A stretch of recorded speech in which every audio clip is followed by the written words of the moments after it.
Dios los bendiga, hermanos. Buenas noches, tardes. Para mí es una bendición poder empezar el año compartiendo la palabra de Dios con ustedes, todos juntos. Y vamos a abrir nuestras Biblias, hermanos, si me gustan acompañar a Colosenses capítulo 1. Vamos a leer el versículo 15.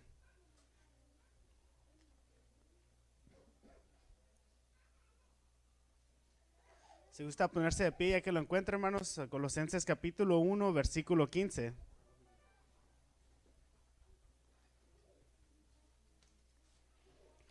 Dice lo siguiente en nombre del Padre, del Hijo y del Espíritu Santo. Cristo es la imagen visible del Dios invisible. Él ya existía antes de que las cosas fueran creadas y es supremo sobre toda la creación. Versículo 16.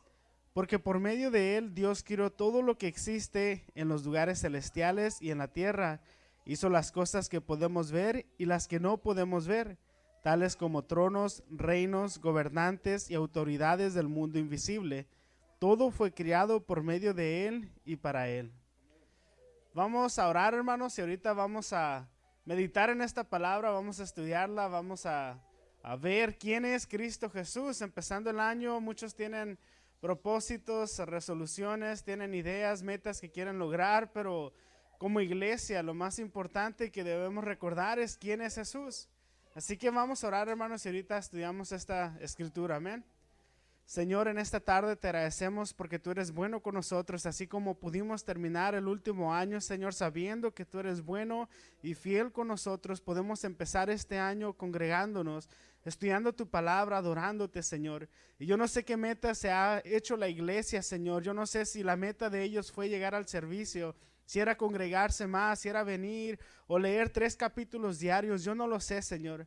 Pero te pido que el tiempo que estemos juntos, Señor, que podamos entender tu palabra, que tu Espíritu Santo nos hable a través de ella y que cumpla su propósito en nuestra vida, Señor. Que no salgamos de este lugar igual, sino que podamos ser corregidos, instruidos, que nos podamos gozar al ver los pasajes, Señor, en el que tú hablas al creyente y nos edificas, Señor. Gracias por este día y glorificamos tu santo nombre. Amén. Puede tomar su lugar, hermanos. Yo sé que si daríamos tiempo a que pasara a cada quien a dar un agradecimiento a Dios como lo hicimos el domingo pasado, todos pasaran porque todos estamos agradecidos con Dios. Yo creo que el hecho de ahorita poder respirar sin un tanque de oxígeno ya es suficiente bendición. El poder congregarnos, estar aquí escuchando juntos la palabra de Dios es una bendición enorme. Y si nos vamos uno por uno, desde lo más importante que es la salud hasta lo menos importante que es el vestir y todo lo demás, por todo estaríamos agradecidos con Él. Pero lo más importante que la iglesia tiene que saber es quién es Jesús. Y estaba pensando en esta semana qué predicar y por todas partes va a escuchar usted de primicias y que este es tu año y el año ahora sí que le arrebatas todas las cosas que el diablo te robó y que el año pasado no sé quién, las tinieblas te quitó esto, aquello, pero este año Dios te restituye. Hermanos, olvidémonos del año pasado, olvídese de arrancarle cosas a Satanás y enfoquémonos en la bendición que tenemos en Cristo Jesús. Enfoquémonos en las escrituras, en sus promesas, en su palabra y lo que Dios no le promete, sino lo que Dios ha hecho por usted y por mí. Y es por eso que hoy estamos estudiando este pasaje en Colosenses. Es un pasaje tan hermoso que solamente al leerlo debería de darnos alegría en nuestro corazón de saber quién es Cristo Jesús. Los nombres son muy importantes, hermanos. Los nombres es como le asignamos una palabra para distinguir a una persona, a un lugar, incluso a las mascotas. Y se nos hace algo distintivo. Conocemos a las personas por su nombre y hay muchos nombres que tienen un significado muy bonito. En la Biblia encontramos nombres como Febe, que significa luz. Encontramos a Naomi, que es agradable. A Christopher significa aquel que tiene a Dios en su corazón. Y hay nombres muy bonitos. Pero el nombre más importante que nosotros debemos de tener y debe ser algo importante para la iglesia y para el creyente es el nombre de Jesús. Y cuando estábamos en la casa hogar recibíamos a diferentes grupos de de americanos que venían y hacían diferentes obras misioneras aquí alrededor de Guaymas. La primera ocasión que me tocó regresar a Arizona después de que vivimos allá, visité a uno de estos grupos y me acuerdo que hicieron una reunión pequeña y eran varias de las personas que habían venido en viajes misioneros. Y siempre me río de esta historia porque llegamos ahí y empezaron a mostrar fotos de los niños de la casa hogar y había varios niños americanos que nunca habían venido y decían, mira, él es Jesús. En México les ponen Jesús a los niños. Y se me hizo algo tan extraño porque en Estados Unidos nadie se llama Jesús. Nada más los latinos le ponen Jesús a sus hijos. Y me acuerdo que los niños chiquitos decían, Jesus, Jesus. Y yo me empezaba a reír porque decía, cierto. Qué raro que en México o en Latinoamérica le pongan Jesús, el nombre de la segunda persona, la Trinidad, del Hijo de Dios, a una persona. En Estados Unidos es algo que nunca se ve, que a un niño americanito, un gringo, le pongan Jesús o Jesus. ¿Por qué? Porque es un nombre que tiene mucho peso. Porque si vemos las escrituras, no es cualquier nombre. Porque estudiando el mes pasado, cuando veíamos todos los pasajes de Mateo y Lucas del nacimiento de un Salvador, Emmanuel, Dios con nosotros, en Isaías, donde habla que es un consejero, un guerrero, príncipe de paz, vemos que el nombre Jesús no es cualquier cosa, hermanos. Entonces, en la Biblia encontramos a Jesús siendo distinguido por diferentes títulos que se le da. Nos vamos a través de los evangelios y vemos que se le llama el pan de vida, como la alabanza que entonábamos. Se le llama la puerta, el buen pastor. Se le llama el agua viva. Se le dan diferentes títulos. El Hijo de Hombre, el Hijo de Dios. En Apocalipsis encontramos Alfa y Omega, el principio y el fin, el que fue, el que es y el que ha de venir. El Cordero de Dios. Jesús, hermanos, es una plática que podemos tener una manera muy profunda y muy extensa porque es un punto doctrinal tan importante que hace al cristianismo tan diferente de todas las otras sectas, religiones e ideologías. Nosotros creemos en que Jesús, la segunda persona de la Trinidad, es Dios encarnado. Que Dios, hermanos, le veíamos el versículo 15 que dice nuevamente ahí en sus Biblias, Cristo es la imagen visible del Dios invisible. Pensemos en esto, mire, vamos a analizar solamente esta línea. De que todos decimos, hay un Dios que hizo las flores y los animales, hizo los cielos y las estrellas, y vemos la luna y estremece nuestro corazón la belleza de la luna y del mar y de las olas. Pero ¿dónde está Dios para que nosotros le demos las gracias? ¿Estará en esa luna o en esas conchas en la orilla del mar? ¿O estará en esos grandes cañones y las barrancas y las montañas? ¿Dónde está Dios para que yo vaya y le diga gracias, Dios? ¿Dónde está? Dios es invisible, Dios es espíritu, no lo podemos ver. Por eso es una blasfemia la idolatría que decir, miren, en este libro, este objeto es Dios. Encontramos en Primera de Reyes que dice David y Salomón, cómo al Dios que creó todo lo vamos a meter aquí en este objeto y decir, esto es Dios. ¿Cómo vamos a meter a Dios que Él es el creador y habita en todo el universo y lo vamos a meter aquí? Por eso un ídolo, hermanos, ¿cómo puede representar un ídolo a Dios? No lo puede hacer. Pero nos dice aquí Pablo que Jesús, Cristo, es la imagen visible. Que si un día usted se preguntó cómo se ve Dios, cómo sería Dios, cómo es Dios, nos está diciendo aquí Pablo que Cristo es la imagen visible de un Dios que no podemos ver. ¿Y por qué Pablo está hablando acerca de esto? Porque resulta que en la iglesia de Colosas, de donde son los hermanos a los que le escribía Pablo, empezó una nueva enseñanza. Y empezaron falsos maestros a difundir ideas muy herejes, que eran mentiras falsas, doctrinas que hacían que la gente se desviara de la fe verdadera. Entonces habían llegado ciertas enseñanzas y no sabemos con claridad cuáles eran, pero por cómo escribió Pablo, la mayoría de los comentaristas bíblicos están de acuerdo que la herejía que se estaba compartiendo es que Jesús era bueno. Era una representación de algo bueno, era una persona positiva que tenía buenas vibras, pero que él no era suficiente para entrar a la presencia de Dios. Que era Jesús más otro conocimiento secreto, o otros ritos, o otro misticismo por el cual las personas, combinado con lo positivo que Jesús había traído, podían tener acceso a Dios. Esto se llama gnosticismo, que Jesús sí es una buena persona y nos mostró más o menos cómo es el camino correcto, pero hay un conocimiento secreto y a través del misticismo y los ritos vamos a acceder a ello y podemos acercarnos a Dios. Entonces, aquí vemos que Pablo empieza a defender la identidad de Cristo Jesús. Pablo le empieza a explicar a la iglesia que no es así. Les empieza a decir en la primera línea, hermanos, que Cristo es la imagen visible de un Dios invisible. ¿Cómo Pablo podía escribir esto y decir al Dios que todos quisiéramos ver y adorar y agradecer y reconocer y honrar? Todo eso se encuentra en Jesús. ¿Por qué no lo llamaron blasfemo? ¿Por qué no lo llamaron un falso maestro? ¿Por qué si Jesús no era una representación de los atributos de Dios, sino que Jesús contiene todos los atributos de Dios? Porque es una verdad. Sigue diciendo el versículo 15, dice, Él ya existía antes de que las cosas fueran creadas y es supremo sobre toda la creación.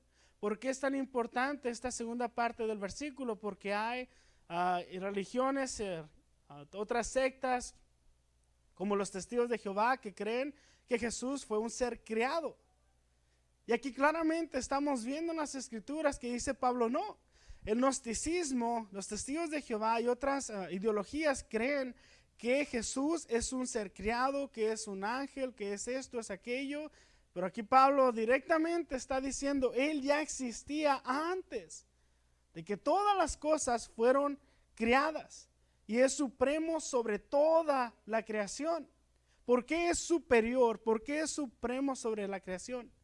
Ahorita vamos a ver más adelante cómo Pablo explica que Él no fue parte de la creación, sino que Él fue el creador.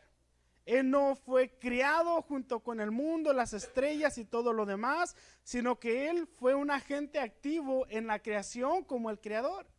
Entonces, Pablo está refutando estas enseñanzas y diciendo, espérense, cuando ven a Cristo, Cristo contiene todos los atributos de Dios, haciéndolo suficiente para la salvación y suficiente para acercarnos a Dios. Si es la imagen visible de un Dios que no pueden ver, Él contiene todos los atributos divinos que el hombre necesita para acercarse a Dios. No le hace falta nada. No le hace falta ningún conocimiento secreto, no le hace falta el gnosticismo, la nueva era, no le hace falta que vaya a un lugar y busque un libro de conocimiento antiguo donde le digan que tiene que sacrificar un gato, a los que aman a los gatos, ¿no? Que un gato o esto, el otro, y meter en una olla y darle vueltas, o tiene que a cierta hora del día meditar y voltear a cierta parte del mundo y donde están las estrellas. No, hermanos. Dice Pablo, Cristo es la imagen del Dios invisible. Nuevamente, si algún día usted se ha preguntado, ¿cómo es Dios? Dice Pablo, lo vimos encarnado en Cristo Jesús. Entonces, Cristo, la imagen del Dios invisible, es lo más importante que hoy nos podemos llevar en este día, hermanos. Lo más importante, Cristo es la imagen visible de un Dios que no podemos ver, no como un representante de los atributos de Dios, sino que Él contenía todos los atributos de Dios. Entonces la cercanía con Dios, hermanos, todos la buscamos. Venimos a la iglesia, estamos esperando que empiece la alabanza para conectarnos con el Espíritu Santo o conectarnos a su presencia. Y puedo estar aquí antes, pero no, hasta que pase el hermano y ore y empiece la primera canción, ahí es donde voy a conectarme con Dios. No, hermanos, no es así, así no funciona. No es de las 4 o 5 de la tarde en punto a las 7 que se activa y se apaga la presencia de Dios. No es para nada esa es la manera en la que Dios obra. Pero sí hay muchas personas que así lo creen y así lo creían también la iglesia de Colosas. Ellos creían que había ciertas maneras en las que ellos podían invocar y entrar a la presencia de Dios. Estoy hablando nuevamente de estos ritos y este misticismo, que se reunían a tal hora. ¿Cuántas veces hemos visto o escuchado de historias de terror que a las 3 de la mañana, que porque es ahora las tinieblas, que esto y que el otro, y que sabe que eso es puro misticismo y ritos, donde piensan que pueden acceder a portales o dimensiones y este y el otro, y dice Pablo, no es así. ¿Cómo lo sabemos? Porque esta iglesia se le estaba enseñando a través de ese misticismo que podían acceder a Dios a través de otro conocimiento. Y no es lo que la Biblia enseña. ¿Qué nos enseña? De que Cristo es suficiente en Él. Y vamos a ver más adelante cómo Pablo empieza a explicar la bendición que usted tiene y yo, hermanos, de poder hoy entrar a la presencia de Dios por lo que Cristo mismo, no solamente como creador, sino también como redentor de la raza humana, por Él podemos entrar en comunión y estar en comunión con el Padre. Hay otras iglesias, otros lugares donde se enseña que a través del legalismo nosotros podemos acceder a la presencia o tener una conexión más íntima con Dios.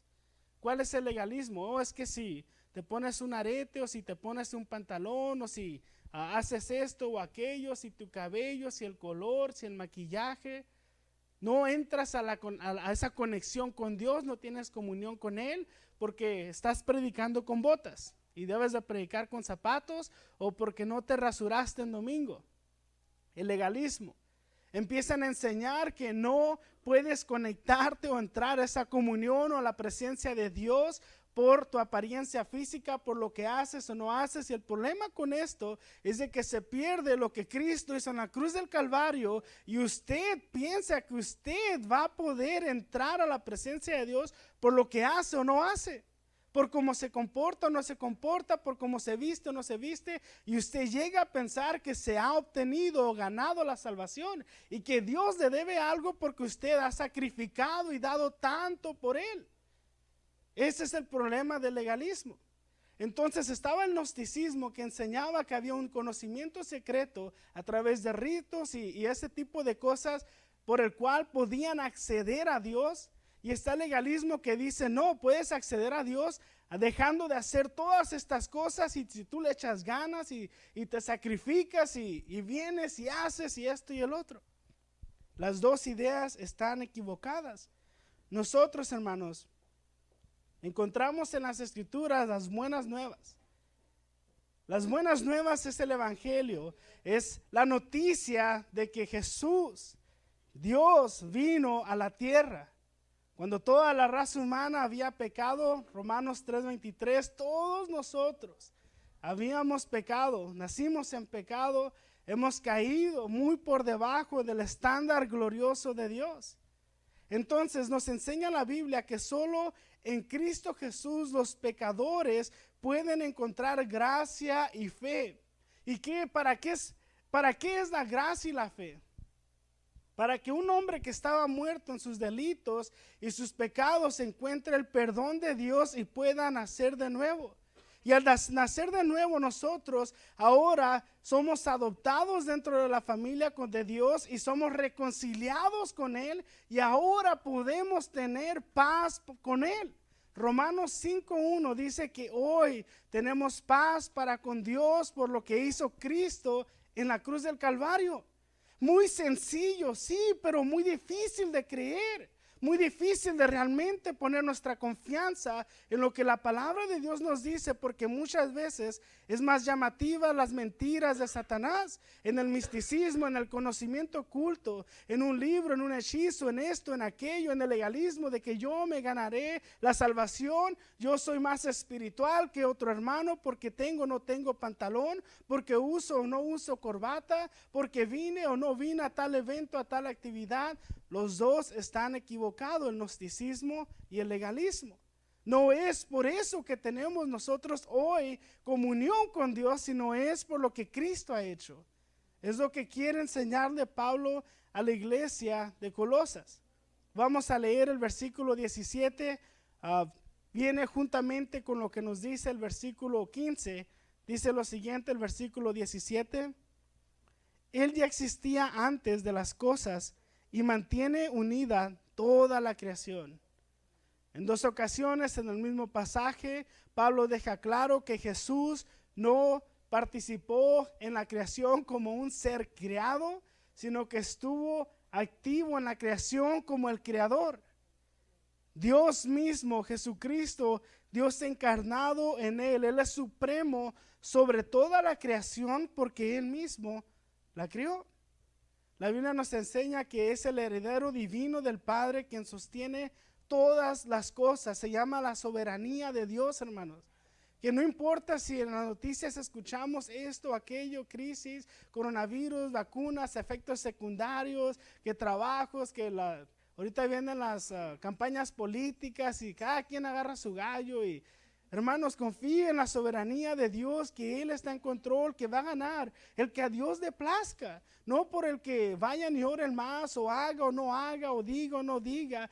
Va a hacerse la voluntad de Dios porque Él hace lo que a Él le place, porque si no, no fuera Dios.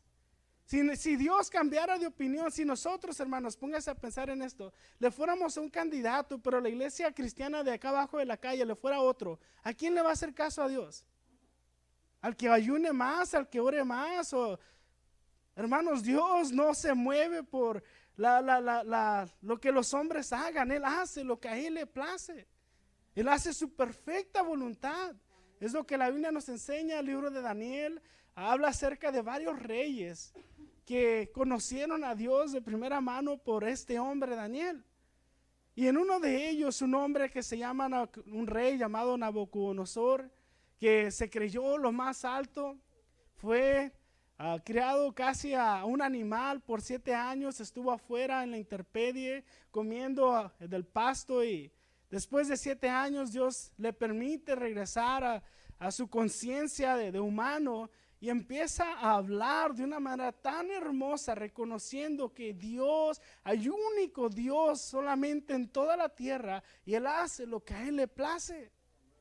La soberanía de Dios. Entonces nosotros, al ver en este pasaje que Cristo Jesús, en el que hemos creído para salvación, sostiene todas las cosas porque por Él fueron criadas, nos habla que nada se ha salido de su control o de su mano, que no se ha descuidado, que Él sabe lo que está haciendo, hermanos. Si algo podemos ver en las escrituras es de que todo va a ir de mal en peor, así como hace 40 años había más valores y había mejor ética social, y hoy en día decimos no, antes no se permitía esto o aquello en la sociedad, mucho menos en las iglesias. Lamentablemente, hermanos, todo seguirá de peor en peor. Por eso es importante predicar las buenas nuevas, predicar el evangelio, porque el día del Señor se acerca. Porque el día del Señor se acerca, hermanos. Entonces, versículo 15 y versículo 17 nos hablan que por Él fueron todas las cosas creadas. Cristo no existía antes de la creación como hombre. Cristo no estaba ahí a un lado, espérate a que crea todo y luego te traigo. No, Él estuvo activamente en la creación como creador. Y vamos a ver un pasaje en el libro de Filipenses. Si están ahí en Colosenses, es el siguiente libro, en el capítulo 2, vamos a leer el versículo 6 al 8, perdón, me equivoqué, es antes. Filipenses capítulo 2, versículo 6 al 8.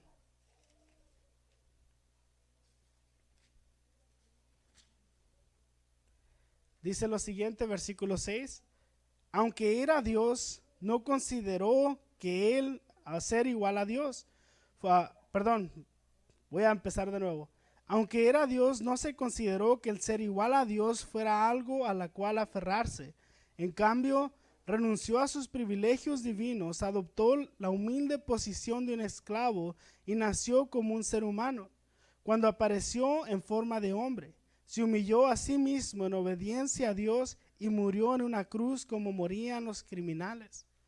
Aquí está hablando también Pablo acerca del mismo Cristo, que antes se despojó de todo lo que él tenía. Entonces miren, fijémonos en esto. Hay muchas doctrinas, iglesias, enseñanzas que dicen que Jesús es un ser criado y que luego se le dio toda la potestad y luego se le dio toda la autoridad y luego se le dio esto y aquello. Pero aquí Pablo está diciendo, no, es al revés. Él tenía todo. Él tenía todo y se despojó para venir aquí a la tierra. No fue criado y luego se le dio la autoridad y el poder. No, él ya existía, tenía toda la gloria y la honra de Dios mismo, pero se despojó y no se aferró a esos privilegios divinos, sino que adoptó la humilde forma de un humano. Hermanos, así como usted y yo sentimos, nos duele. Hace un mes y medio me agarré la uña con una mesa y me ha estado doliendo por 2 meses y ya se anda arrancando la uña, y cada vez que me pego con algo, pego un grito. Un cuerpo como este fue el que tuvo Cristo. Imagínense, Dios nos dice que aquí en las escrituras Pablo de que no se aferró a ser igual a Dios, sino que vino y tomó la forma de un humilde humano como usted y como yo. Y lo peor de todo, termina el versículo 8 diciendo que murió como un criminal. Eso habla del amor que tiene el Padre para el pecador. Lo que tuvo que hacer el Padre para redimir a todos aquellos que había llamado para salvación. Vamos a seguir leyendo, hermanos, aquí en Colosenses, si gusta regresarse. Vamos a leer el versículo 16. Porque por medio de él Dios creó todo lo que existe en los lugares celestiales y en la tierra. Hizo las cosas que podemos ver y las que no podemos ver, tales como tronos, reinos, gobernantes y autoridades del mundo invisible. Todo fue creado por medio de él y para él. Imagínense, aquí está hablando Pablo y está diciendo hay tronos, hay reinos, hay gobernantes, hay potestades de un mundo, autoridades de un mundo invisible. ¿A qué se refiere, hermanos? Está hablando de que hay un mundo espiritual, ciertamente, pero está hablando de que el que está por encima de todo eso hizo las cosas que podemos ver. Eso es muy fácil distinguir. Podemos observar toda la creación de Dios y no podemos negar que hay un Dios que creó todo con una sabiduría tan profunda. Pero dice Pablo, él también creó todo lo que no podemos ver. Recordemos, el gnosticismo habla de que hay un conocimiento secreto, que a través de ritos y misticismo podemos acceder a él. Habla acerca de un ambiente espiritual de tinieblas, los demonios. Está hablando acerca de cosas que la iglesia en Colosas le tenían temor, le tenían miedo. Hermanos, ¿cuántos de ustedes le tienen miedo a que se le aparezca un fantasma? O, ay, no voy a ir para allá porque siento que hay un espíritu allá, o no voy a cruzar el panteón porque se me va a aparecer algo, o siempre que me pongo a orar a tal hora siento que entra una sombra aquí en el cuarto y siento que esto y el otro y se me sube el muerto. ¿A qué está diciendo aquí Pablo, hermanos? Así como usted se ríe y dice, sí es cierto, ¿verdad? Ellos también, yo creo que al leer esta carta decían, no, pues sí, gracias Pablo por recordarnos que hay un ser supremo sobre toda la creación, porque él fue el creador, que es Cristo Jesús, la imagen visible del Dios invisible que está por encima de todo esto que vemos y lo que no vemos también. ¿Dónde está el temor entonces? Si reconocemos que Cristo Jesús ha creado todo lo que existe, todo lo que vemos y todo lo que no vemos, entonces no debería existir el temor para el creyente, especialmente de las cosas espirituales, especialmente de la oscuridad.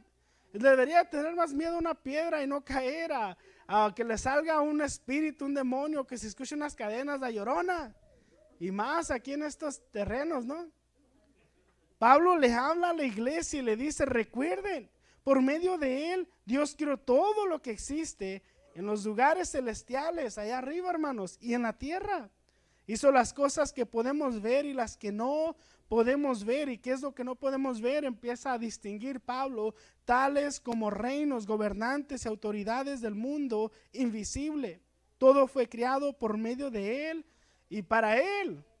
Él tiene el control, es soberano, tiene toda la autoridad, es supremo. Hermanos, esto es de gran gozo porque todo está bajo su dominio.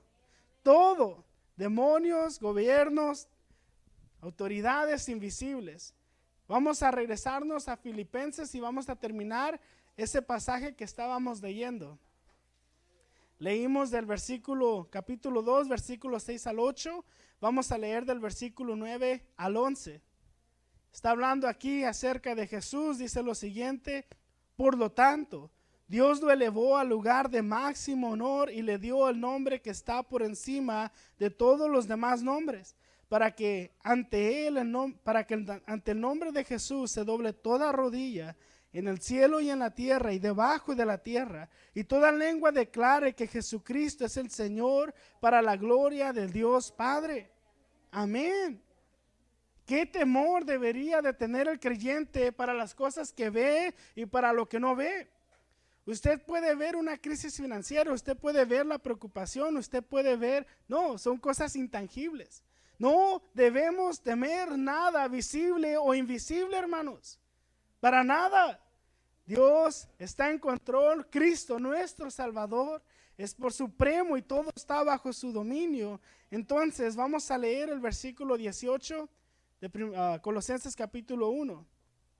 Cristo también es la cabeza de la iglesia, la cual es su cuerpo.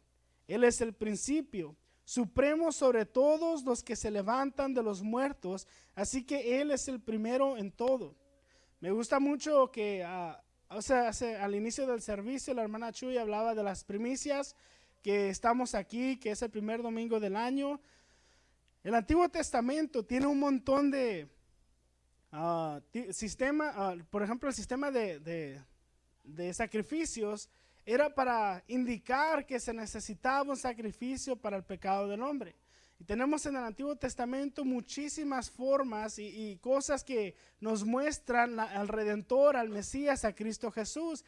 Y las primicias en el Antiguo Testamento es una de ellas, de que se levantaba lo primero de todas las cosas y eran siempre vegetales y frutas y verduras, no, nunca fue algo económico. Y se traían, ¿qué simbolizaba esas primicias? Eso primero que se traía. Y lo estamos viendo aquí. Y no solamente aquí, sino en otros pasajes del Nuevo Testamento, representaban a Jesucristo como el primogénito, el primero de todos los que habían de resucitar para vida eterna. Las primicias estaban apuntando hacia Jesús, de que un día Jesús sería el primogénito, el primero en resucitar, el primero de todos, y nunca jamás moriría. Sabemos que Lázaro murió, la hija de Jetro volvió a morir, pero Jesús, hermanos, no muere. Él está aquí, en el Antiguo Testamento se muestran las primicias y vemos al primero entre todos nosotros en resucitar, Cristo Jesús. Entonces el versículo 18 está hablando acerca de Cristo como la cabeza de la iglesia. ¿Por qué es importante esto en este pasaje? Porque si alguien ha llenado todas las calificaciones o todo lo que se necesita para poder ser el líder de la institución que Dios estableció para que el mundo era, es Cristo. ¿Quién más va a poder ser el apto o quién más tiene todo lo que se necesita para poder ser la cabeza de la iglesia? No el Papa, no otro hombre como nosotros, no el pastor Blas, no yo, no la hermana Chuy. No, es Cristo la cabeza de la iglesia, y lo dice Pablo después de explicar por qué Cristo Jesús tiene todos los atributos divinos en Él, los contiene la imagen visible del Dios invisible, que por Él fueron todas las cosas creadas. No fue creado, fue el creador. Y dice, es apto, Él es el único digno, el único que cumple con todo para ser la cabeza de la iglesia, la institución que Dios ha establecido para que el mundo conozca a Dios. Entonces, versículo 18, hermanos, es muy importante. Y nuevamente estamos hablando aquí las primicias, el primero de todos los que habían de resucitar. Efesios capítulo 2 al 4 habla de que somos adoptados a la familia de Dios y hace hincapié que Jesús es el primero de todos los que habemos de resucitar. Entonces, aquí, hermanos, Cristo es el único que puede y llena y es digno de ser la cabeza de la iglesia, nadie más. No le hace falta absolutamente nada, es suficiente. Y es lo que la iglesia en Colosas necesitaba escuchar nuevamente, porque estaban escuchando que Jesús era un representante bueno de Dios, pero que había otro conocimiento que se necesitaba para realmente entrar a la presencia de Dios o acceder a Él. Y dice Pablo, no, Él es la cabeza. Fíjense todos los atributos y cualidades que tiene Jesús. Ahora vamos a continuar, hermanos, con el versículo 20. Dice lo siguiente: y por medio de Él, Dios reconcilió consigo todas las cosas. Hizo la paz con todo lo que existe en el cielo y en la tierra por medio de la sangre de Cristo en la cruz. Hoy en día muchísima gente tiene el nombre de Jesús. Mi mamá se llama María de Jesús. Muchísima gente tiene el nombre de Jesús. Y muchas personas, incluso al Jesús de la Biblia, lo mencionan. Especialmente ahorita que acaba de pasar Navidad. Y se avecina ahorita la Pascua en unos cuantos meses. Y vamos a escuchar mucho y ver películas de Jesús y canciones de Jesús. Pero no quiere decir que todo el que diga ese nombre realmente conozca quién es Jesús. Y Pablo aquí nos está diciendo quién es Jesús desde lo supremo, Dios mismo encarnado, la imagen visible de un Dios invisible, creador de todo lo que existe. Está por encima de todas las potestades, todo en el cielo y en la tierra. Él es la cabeza de la iglesia y nos dice a nosotros hoy también es nuestro redentor. Es el redentor del pecador por lo que hizo en la cruz del Calvario. Por lo que Él ha hecho, hoy nosotros encontramos salvación. Imagínense, hermanos, desde el principio de la Biblia, en Génesis 3 capítulos, ya el hombre peca, desobedece a Dios. Y desde entonces se desenlaza esa historia tan bella de un Dios que lleva a cabo su ira justa sobre una humanidad desobediente, pero a la vez aquellos que Él ha llamado y ama, ha puesto un cordero, un camino, un redentor, a su propio Hijo. Y es lo que nos está diciendo aquí Pablo. Adán era un representante de la raza humana y cayó.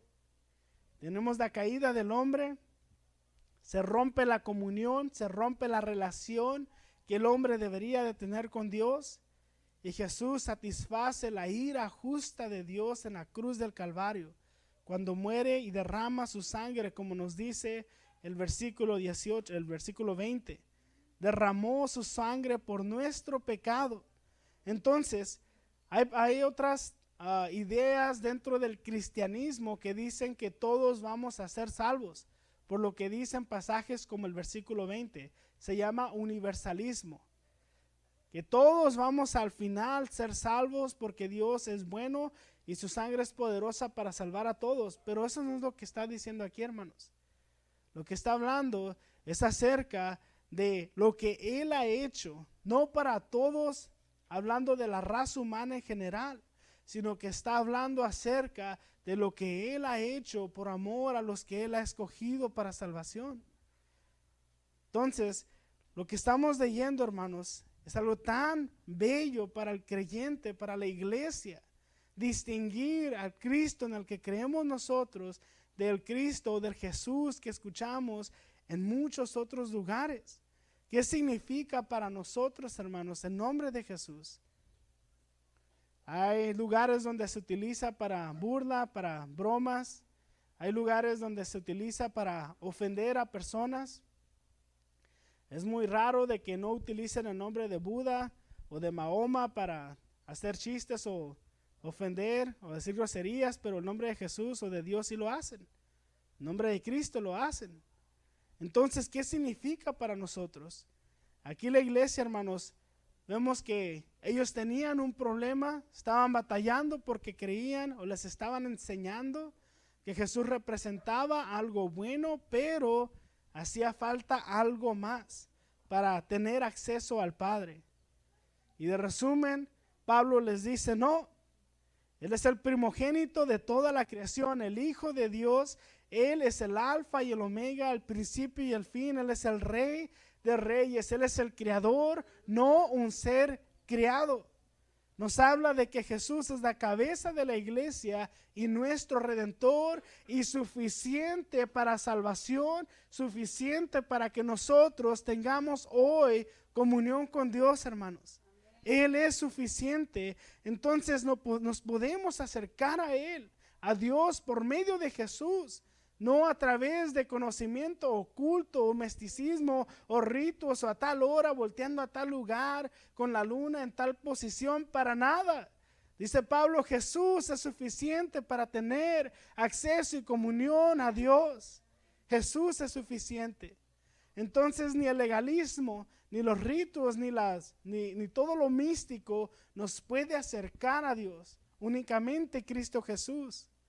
Y este año, hermanos, yo no sé lo que vaya a tener, lo que vaya a ver, si podamos seguir congregándonos físicamente. Hay que aprovecharlo cada vez que presencialmente estamos en este lugar, porque si escuchan las noticias dicen que hoy está peor que al inicio de la pandemia, más contagios, y luego ya hay otro tipo de virus que se está propagando aún más rápido, y esto y el otro. Hermanos, usted no tenga temor. Recuerde que nuestro Dios, que Cristo Jesús, nuestro Salvador, está por encima de todo lo creado. Él es supremo. Él actúa conforme a Él le place. Él tiene todo en control, hermanos. Así que le pido que no tenga temor, que no empiece el año asustado, preocupado, que si qué va a pasar. Confíe en Dios, y de la misma manera, con la misma pasión e intensidad con la que se preocupa, orara y clamara a Dios y leyera la Biblia, todos nosotros seríamos edificados por su comunión con Dios, hermanos. Así que cada vez que se quiera preocupar y alarmar, y con esa misma intensidad agarre su Biblia o ínquese y empiece a orar. Busquemos a Dios, hermanos. No se deje atemorizar, ni tampoco por fantasmas o ruidos que escuche en la noche. Así que le voy a pedir que se ponga de pie y vamos a orar para agradecerle a Dios por lo bueno que ha sido con nosotros este año que pasó. Y sabemos que Él seguirá haciendo su voluntad, hermanos.